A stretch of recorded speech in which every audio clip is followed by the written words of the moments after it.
Hi everyone, welcome to dream job online classes. ఈరోజు మనం Indian navy tradesman mate Andaman and Nicobar సంబంధించి 362 TMM vacancies direct recruitment పడింది. దానికి సంబంధించి అందరూ కూడా అడ్మిట్ కార్డ్స్ రావటం, సో వెళ్ళటానికి కూడా రెడీగా ఉన్నారు. సో వాళ్ళందరికీ ఒక చిన్న అప్డేట్ అనమాట. సో మీరు ఏవేవి చేయాలి, ఎగ్జామ్కి వెళ్ళేటప్పుడు ఏమేమి తీసుకొని వెళ్ళాలి, ఏ ప్రాబ్లమ్స్ లేకుండా వెళ్ళాలంటే ఏం చేయాలి, ఇవన్నీ కూడా మన వీడియోలోనే తెలుసుకుందాం. చాలామంది దగ్గర దగ్గర 62,000 మెంబర్స్కి హాల్ టికెట్స్ అయితే రావటం జరిగింది. ఇప్పుడు మెయిల్స్ కూడా చెక్ చేసుకుంటున్నారు. అండ్ నెక్స్ట్ చాలామంది వెళ్దాం అనుకున్న వాళ్ళు ముందుగానే ఫ్లైట్ టికెట్స్ బుక్ చేసుకున్నారు. సో కొంతమంది ఏంటంటే వైజాగ్ నుంచి, కొంతమంది చెన్నై, కొంతమంది కోల్కతా, అలా వేరియస్ ప్లేసెస్ నుంచి ఫ్లైట్ టికెట్స్ అనేది బుక్ చేసుకోవటం జరిగింది. మ్యాక్సిమం పీపుల్స్ 4 వెళ్తున్నారు, తర్వాత 5 కూడా వెళ్తున్నారు. సో మీరు అక్కడ రీచ్ అవ్వాల్సింది ఎప్పటికంటే 7th మార్చ్ మార్నింగ్ 6 o'clockకి అక్కడ ఉండాలి. సో అక్కడ ఎగ్జామ్ ఎలా ఉంటుంది, ఎప్పుడు ఉంటుంది, అండ్ నెక్స్ట్ మీరు వెళ్ళేటప్పుడు చాలామంది ఏంటి అంటే ఫస్ట్ టైం ఫ్లైట్ ఎక్కే వాళ్ళు ఉంటారు. మీరు కొంచెం చూసుకోండి, ఎందుకంటే బ్యాచ్ల వైజ్గా వెళ్తున్నారు కాబట్టి ప్రాబ్లం లేదు. కొంతమంది అంత దూరం వెళ్ళినా సరే అక్కడ వేస్ట్ అనుకుని ఇక్కడే ఉండిపోయిన వాళ్ళు ఉన్నారు. సో కొంతమంది అయితే అక్కడ సెట్టింగ్స్ అయిపోతాయి, ఇంకెందుకు వెళ్ళినా వాళ్ళకే వస్తాయి, ఇంకా వెళ్ళినా ఇక్కడ ఏదో చూసుకోవటం బెటర్ అనుకుని వదిలేసిన వాళ్ళు ఉన్నారు. సుమారుగా నా అంచనా ప్రకారంగా అక్కడికి 10,000 మంది వరకు, అంటే 10,000 మెంబర్స్ వరకు అటెండ్ అవ్వచ్చు ఎగ్జామ్కి. సో మీరు అటెండ్ అయ్యారు అంటే మీ జాబ్ కోసం మీరు వెళ్తున్నారు. సో ఐ అప్రిషియేట్, ఎందుకంటే మనకి ఈ రోజుల్లో గవర్నమెంట్ జాబ్ అనేది చాలా ఇంపార్టెంట్. ఆ గవర్నమెంట్ జాబ్ కోసం అండమాన్ కూడా వెళ్ళడానికి ఎవరైతే సిద్ధంగా ఉన్నారో మీరు నిజంగా ఒక విధంగా సాహసం చేస్తున్నట్టే. సో ఏదో వెళ్తున్నాం అని కాకుండా మీరు వెళ్ళేటప్పుడు కంపల్సరీగా ప్రిపేర్ అయ్యి వెళ్ళండి. అక్కడ ఎటువంటి సెట్టింగ్స్ కానీ ఇలాంటివన్నీ ఏమీ ఉండవు. ఎందుకంటే ఆల్రెడీగా ఇండియన్ నేవీ చూస్తున్నాం, గత 1.5 ఇయర్ నుంచి ప్రతిదీ కూడా పర్ఫెక్ట్గా వెళ్తుంది. ఇన్ కేస్ ఏమైనా తేడా వస్తే ఆ ఎగ్జామ్ అక్కడ క్యాన్సిల్ అవ్వటము, లేదంటే అది హోల్డ్లో ఉండిపోవటము అలా అవుతాయి. సో మీరు ఎటువంటి భయం లేకుండా హ్యాపీగా చదువుకొని వెళ్ళండి, మీకు డెఫినెట్గా జాబ్ అనేది వస్తుంది. అండ్ నెక్స్ట్ మొన్న డాక్యుమెంట్ అప్రెంటిస్షిప్ ఎగ్జామ్లో ఒక క్వశ్చన్ అడిగాడు. పోర్ట్ బ్లేయర్కి రీసెంట్గా ఒక నేమ్ అనేది మార్చారు, ఆ నేమ్ పేరేంటి అని అడిగితే శ్రీ విజయపురం. ఓకే, శ్రీ విజయపురం అనేది నేమ్ మార్చారు. సో మనకి ఇలా తెలుసుకోవటం వలన ఇలా బిట్స్ కూడా వస్తూ ఉంటాయి క్వశ్చన్స్. సో నెక్స్ట్ మీరు తీసుకొని వెళ్ళాల్సినవి ఏంటి అంటే ఆధార్ కార్డ్ కంపల్సరీగా తీసుకొని వెళ్ళాలి. మీరు ఫ్లైట్ టికెట్స్ ఏ విధంగా అయితే మీ మొబైల్స్ ఉంచుతున్నారో అలాగే ఒక ప్రింట్అవుట్ కాపీస్ మీ ఫ్లైట్ టికెట్లు ఎలా తీసుకుంటున్నారో, అండ్ నెక్స్ట్ మీ అడ్మిట్ కార్డ్స్ ఇవి కూడా ఉంచుకోవాలి. అండ్ మీ ఆధార్ కార్డు ఒరిజినల్ ప్రూఫ్, దాంతోపాటు ఒక పాన్ కార్డు ఉంటే బెస్ట్.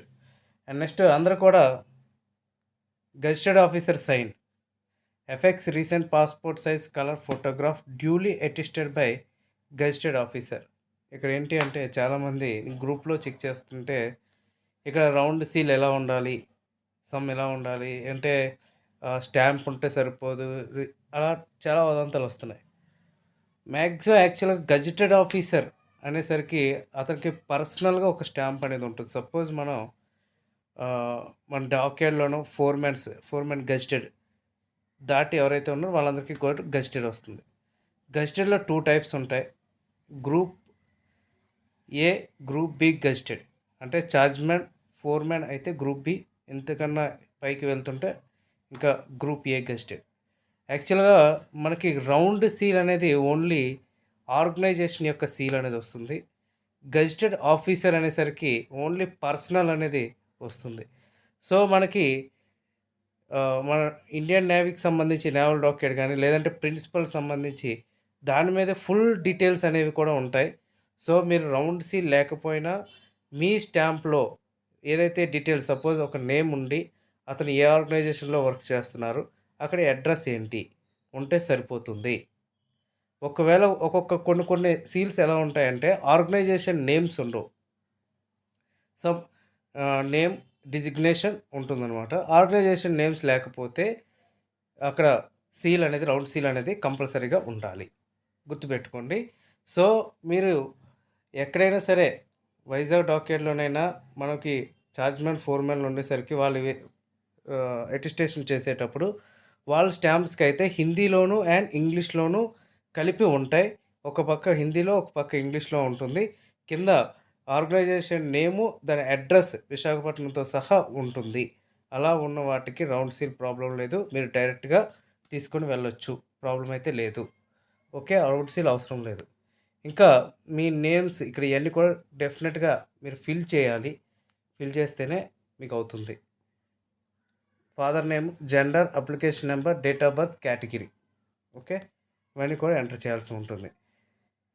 మీరు 2 హాల్ టికెట్స్ కూడా డూప్లికేట్ కాపీ అండ్ ఇవి మీరు తీసుకొని వెళ్తేనే అక్కడ మీకు టైం అలొకేషన్ అనేది ఇస్తారు. రిపోర్టింగ్ టైం 7 తారీఖు, 8 తారీఖా, 9 తారీఖు అనే టైం అనేది ఇస్తారు. మీరు 1 డే బిఫోర్ అక్కడ ఉండేలా ప్లాన్ చేసుకోండి. అండ్ నెక్స్ట్ వెళ్ళటం అందరూ వెళ్తారు. కానీ ప్రిపరేషన్ మనం ఎంతవరకు ప్రిపేర్ అయ్యాం అనేది చాలా ఇంపార్టెంట్. మనం ఎవ్రీడే ఎంత నేర్చుకున్నాం అనేది ఎంత ఇంపార్టెంటో, అలాగే ఎగ్జామ్ మనం ఎంత పర్ఫామ్ చేసాం అనేది కూడా అంత ఇంపార్టెంట్. చాలామంది ఏంటి అంటే ఏదో అండమాన్ వచ్చింది, హాల్ టికెట్, వెళ్ళిపోయాం, రాసేసాం, వచ్చేసాం. అలా మీరు ఎన్ని ఎగ్జామ్స్, కొన్ని వందల ఎగ్జామ్స్కి వెళ్ళినా సరే మీకు జాబ్ అనేది రాదు. సో, మీరు ఒకటి గుర్తుపెట్టుకోండి. ఒక ఎగ్జామ్‌కి వెళ్ళిన తర్వాత, ఆ ఎగ్జామ్ నుంచి మీరు బయటకు వచ్చి ఎన్ని క్వెషన్స్ మీరు పర్ఫెక్ట్‌గా అటెంప్ట్ చేయగలిగారు అనేది మిమ్మల్ని మీరు జడ్జ్ చేసుకోండి. అలాగే next exam, next exam, next exam అలా చేస్తేనే మీకు పర్ఫెక్ట్‌గా జాబ్ అనేది వస్తుంది.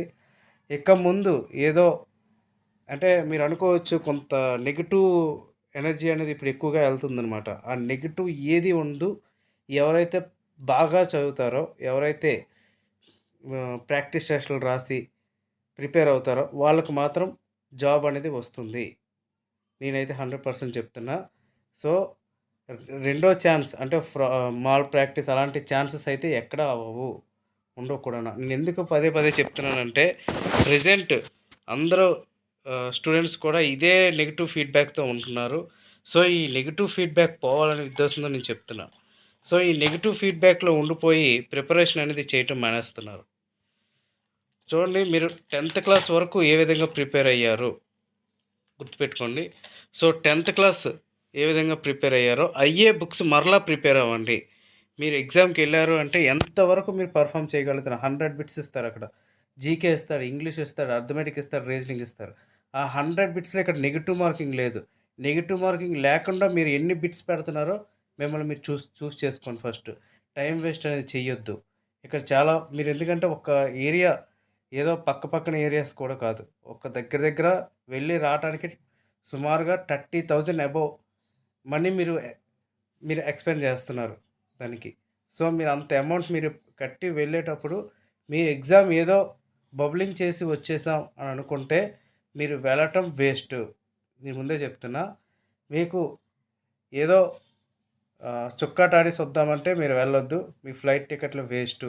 చదివి అయితే వెళ్ళండి. లేకపోతే వద్దు. అండ్ నెక్స్ట్ వీటితో పాటు మీ హాల్ టికెట్‌తో పాటు ఒరిజినల్ ఆధార్ కార్డ్ లేదా డ్రైవింగ్ లైసెన్స్ లేదా ఓటర్ ఐడీ లేదా పాన్ కార్డ్ తీసుకొని వెళ్ళండి. మీకది ప్రతి దగ్గర కూడా యూజ్ అవుతుంది. అండ్ నెక్స్ట్ మీరు ఎగ్జామ్‌కి మార్నింగ్ 6 లోపు వెళ్ళిపోండి. ఎగ్జామ్ హాల్ ఇది పోర్ట్ బ్లేర్. సో, ఇవి చాలా ఉన్నాయి. అండ్ నెక్స్ట్ ఏంటంటే ఇక్కడ ఎవరైనా పీహెచ్ క్యాండిడేట్ స్క్రైబ్‌ని తీసుకొని వెళ్ళాలనుకుంటే ఈ ఫామ్ ఫిల్ చేసుకొని వెళ్ళండి. Annexure 3. Okay. Okay friends, all the best. So, వెళ్తున్న వాళ్ళందరూ కూడా ఒక సాహసం చేస్తున్నట్టే. మీరందరూ కూడా హ్యాపీగా వెళ్ళండి. మీరు ఎగ్జామ్ ఎంత బాగా పర్ఫామ్ చేస్తారో మిమ్మల్ని మీరు జడ్జ్ చేసుకోండి. అమౌంట్ అన్నీ కూడా మీరు మ్యాక్సిమం మీ కార్డ్స్‌లోను కొంత అమౌంట్ మీ పాకెట్స్‌లో ఉంచుకోండి. సో, జాగ్రత్తగా మీరు అక్కడికి వెళ్ళి రీచ్ అవ్వి ఎగ్జామ్ బాగా రాసి మరలా మెయిన్‌ల్యాండ్‌కి త్వరగా రండి. అండ్ ఆలోచించండి. ప్రతీదీ కూడా ఆలోచించుకొని ముందుకు వెళ్ళండి. ఎందుకంటే మనం ఫ్లైట్ ఏదో జర్నీ చేస్తున్నామంటే కొన్నిసార్లు లేట్ అయ్యి ఫ్లైట్ మిస్ అవ్వచ్చు. కొన్నిసార్లు అండమాన్‌లో ఏదైనా ప్రాబ్లమ్స్ రావచ్చు. సో, అవన్నీ కూడా మీరు ఆలోచించుకొని చేసుకోండి. ఎందుకంటే ఇది మన మెయిన్ ల్యాండ్ కాదు. అది ఐలాండ్. అండమాన్ అనేది ఐలాండ్. సో, చాలా జాగ్రత్తగా ఉండండి. అమౌంట్ విషయంలోనైనా సరే, టోటల్ డాక్యుమెంట్స్ విషయంలోనైనా సరే, మీ బ్యాగ్స్ విషయంలోనైనా సరే అన్నిట్లో కేర్‌ఫుల్‌గా హ్యాండిల్ చేసుకొని మీకు మీరు ఎగ్జామ్ బాగా రాసి మీరు ఇంటికి క్షేమంగా రండి. Okay friends. Thank you very much and all the best.